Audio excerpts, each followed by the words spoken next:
नमस्कार, खेल की इस खास पेशकश में आपका स्वागत है। मैं हूं आपके साथ करुण कुमार। आज हम बात करेंगे धोनी का धमाका और मनीष पांडे का दमखम जो है वो किस तरह से धुल गया, उनकी जो ख्वाहिश थी उस पर पानी किस तरह से फिर गया, ये हम आपको बताएंगे। लेकिन सबसे पहले बात, सेंचुरियन में टीम इंडिया किस तरह से हारी, किस तरह से संघर्ष जो है वो बेकार चला गया। एफर्स्ट जो कोशिशें हैं वो रंग नहीं ला पाई, और उस पर चर्चा करेंगे अपने क्रिकेट एक्सपर्ट मनिंदर सिंह से, जो हमारे साथ स्टूडियो में मौजूद हैं। तो सेंचुरियन में ही सीरीज सील करने का इरादा था, लेकिन अब आखिरी मैच तक इंतजार करना पड़ेगा। मनिंदर जी, जिस तरह से यहाँ पर सेट किया था मनीष पांडे और धोनी, ऐसा लग रहा था कि अब जो है बिल्कुल मुश्किल है साउथ अफ्रीका के लिए, लेकिन आखिर में नतीजा अचानक पलट गया। देखिए, पिच बैटिंग के लिए बहुत बढ़िया थी, इसमें कोई शक की बात नहीं है, जिसका कि पूरा फायदा उठाया क्लासन ने और ड्यूमिनी ने।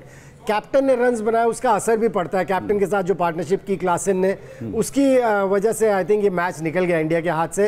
हालांकि 16वें ओवर में अगर स्टंपिंग हो जाता, ड्यूमिनी का एक स्टंपिंग छूटा चहल की बॉल पर, और फिर चहल ने बहरदीन का कॉटन बॉल छोड़ा, वो क्रूशल हो सकते थे। सो इस तरह से अगर स्कोर जो ऐसी पिच के ऊपर 210 215 होना चाहिए, अगर 188 पर रुकता है तो फिर आपकी फील्डिंग बहुत दुरुस्त होनी चाहिए। वहां पर मुझे लगता है कि थोड़ी सी कमी रहेगी, क्योंकि पिछले कुछ मैचेस देखिए, वनडे इंटरनेशनल देखिए, पहला T20 देखिए, इंडियन टीम की फील्डिंग बेहतरीन रही थी।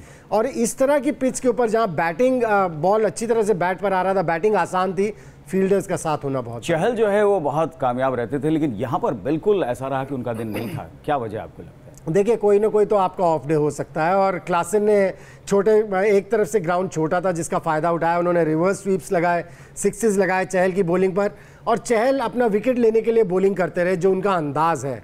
मुझे लगता है कहीं ना कहीं मिस कर रहे होंगे कुलदीप यादव को, क्योंकि जब दोनों एक साथ बॉलिंग करते हैं तो कुछ अलग ही कहानी होती है, लेकिन जब अकेला इन दोनों में से कोई भी पड़ जाता है तो फिर वो सपोर्ट नहीं मिलता है सामने से। बिल्कुल, ये सपोर्ट नहीं मिला, और ऐसा लग रहा था कि सभी गेंदबाज यहाँ पर फीके पड़ गए। और क्या मनिंदर जी, जो ड्रिजलिंग होती रही उसका भी कहीं ना कहीं यहाँ पर ये रोल रहा, और आप डकवर्थ लुइस वाले में जीते साउथ अफ्रीका के साथ, और बारिश होती है और उनका फायदा हो जाता है। देखिए, बारिश होने से एक नुकसान ये होता है कि बॉल कुकुबुरा की बॉल है, हमने हमेशा कहा जब गीली हो जाती है फिसलने लगती है हाथ से, वो भी थोड़ा सा डिसएडवांटेज रहा होगा चहल को।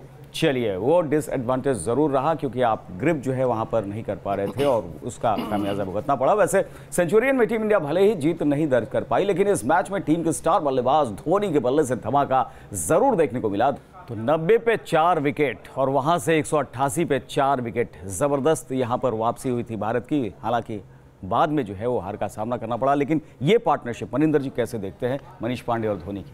ये बहुत बढ़िया पार्टनरशिप थी। एक्चुअली एक समय ऐसा लग रहा था कि 160 तक ही पहुंच पाएगा इंडिया का स्कोर, लेकिन मनीष पांडे और महेंद्र सिंह धोनी ने जिस तेज़ी से रन्स बनाए उसकी बदौलत 188 तक पहुंचा। और अगर फील्डिंग सही होती इंडियन टीम की, या बारिश बूंदाबांदी ना हो रही होती, बॉल गीली ना होती, तो प्रॉब्ली इसका रिजल्ट कुछ और हो सकता था।